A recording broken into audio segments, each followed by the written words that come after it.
Please join me in welcoming Doron Libshtein.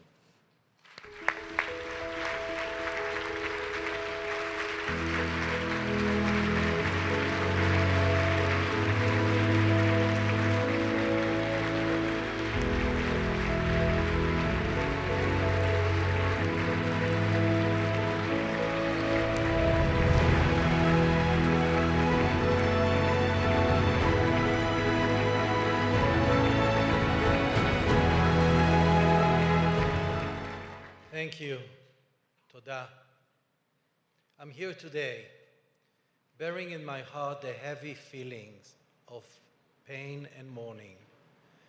As a representative of the families of those killed, missing, and abducted from Saturday, Simchat Torah, October 7th, 2023.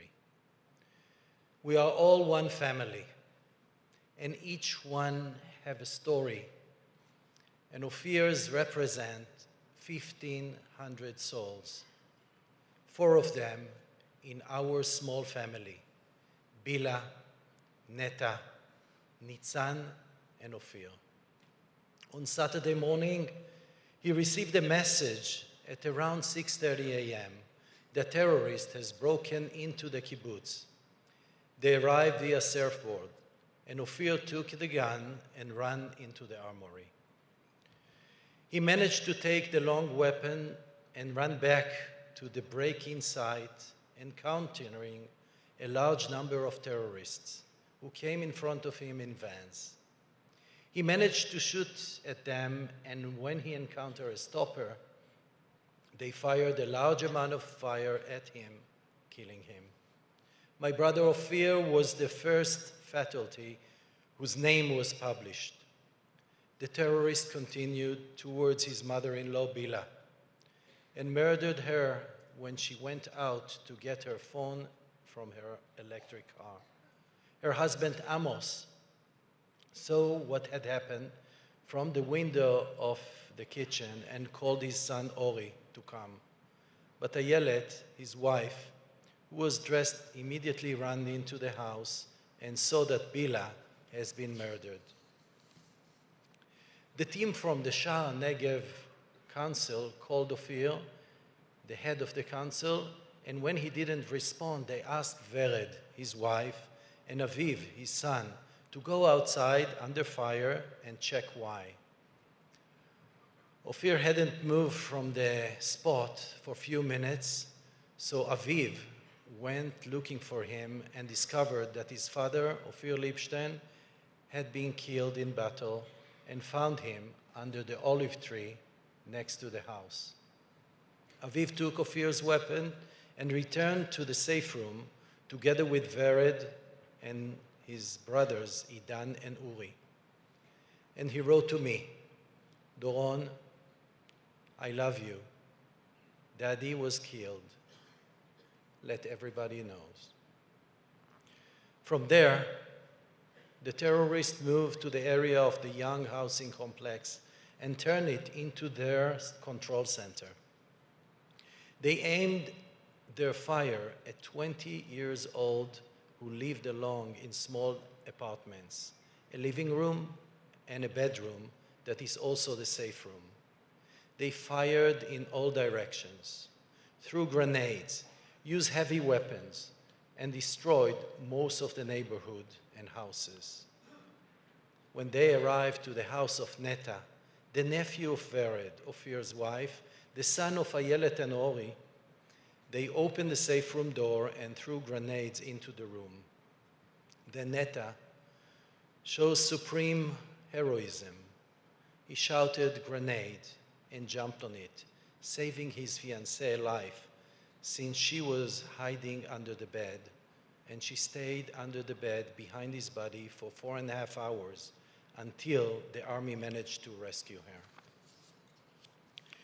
During all this time, Ofir's second son, Nitzan, who lives in the young people residence, corresponded with Vered and with his mother and Aviv, his brother, and with family and friends.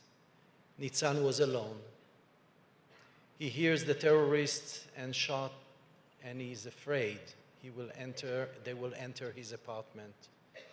He's aware of everything that happened outside, knows about his father's death, and begs for rescue.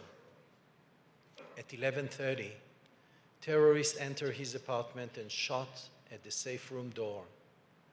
He held it and stubbornly, and they can't penetrate it, but one of the bullets hits him in the thigh, injuring him. While he's bleeding, he makes himself stopping the bleeding and talk to his cousin, a doctor, receiving a medical guidance. At 2:45 p.m., any contact with him stopped. And only at 4 p.m., we were informed by an elite unit, Duvdevan, that they had entered his apartment and killed 4 terrorists in the living room. 1 soldier died, 1 soldier was injured, and Nitzan was not in the bedroom. He's gone. We didn't know what happened to him until Thursday, 2 weeks later. The day after Ofir's funeral, we received the terrible news that he, too, had been killed and was the 4th in our family. Vered, his mother, says he was a better version of his father Ofir. Ofir always said that 95% of the time in the Kibbutz Kfar Aza was heaven and 5% hell. And he experienced, and we experienced, 25 years in which we celebrated holidays with him on the kibbutz every year with complete confidence. Not even once we had a red color alert. He was the heart of our family and always will be. People at his council and all over the world cry when they talk about him. His friends in the kibbutz are his big family, and the pain is unimaginable. Ofir was a man of action, of a vision, of entrepreneurship.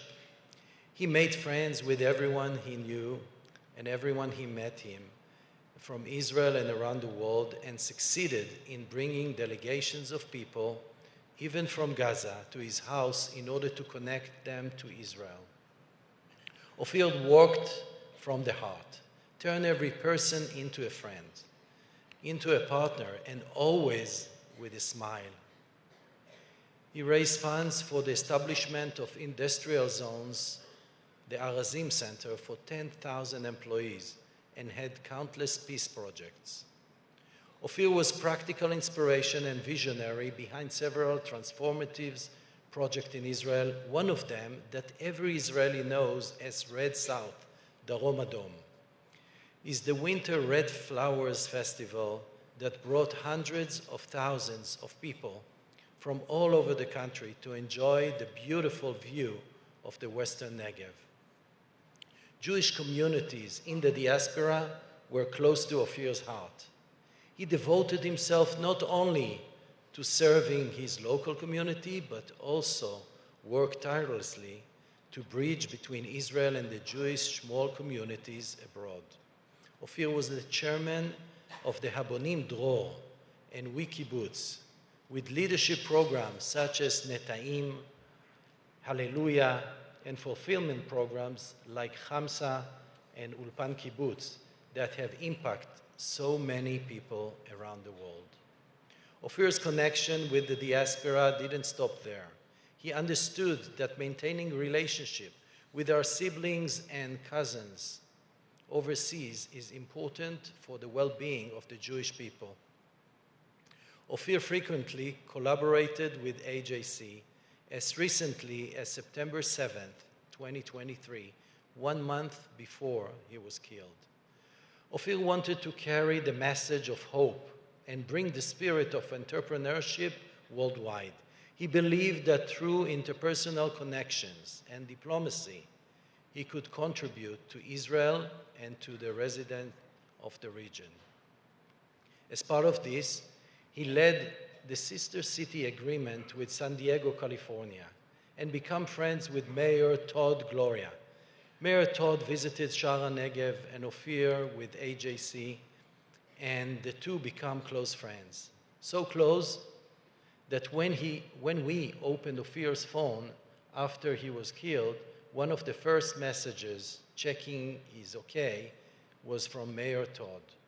This shows what true, real friendship is. Ofir's touched so many hearts and contributed greatly to the well-being of so many people. In the past, he was the CEO of the Kibbutz's Industries, a member of the board of directors of the Jewish National Funds, the World Zionist Congress, chairman of Kibbutz Cholit, Sapir College, and so many. Ofir is no longer with us in the body. However, his soul will continue to be with us. His vision of connecting people in doing good for our country and for the whole world will be his legacy. Ofir was a bridge builder. He was a connector. The relationship between Israel and the diaspora and between Jews and non-Jews were a key importance for him. Today, AJC is giving the first Ofir Libshtein Award for bridge building, an award which celebrates life and relationship and demonstrates the power of love, trust, and collaboration. Thank you for honoring my brother's memory and legacy. We will never forget the courage, outstanding achievement, and noble qualities of Ofir. Ofir was a man of action, of entrepreneurship, of innovation.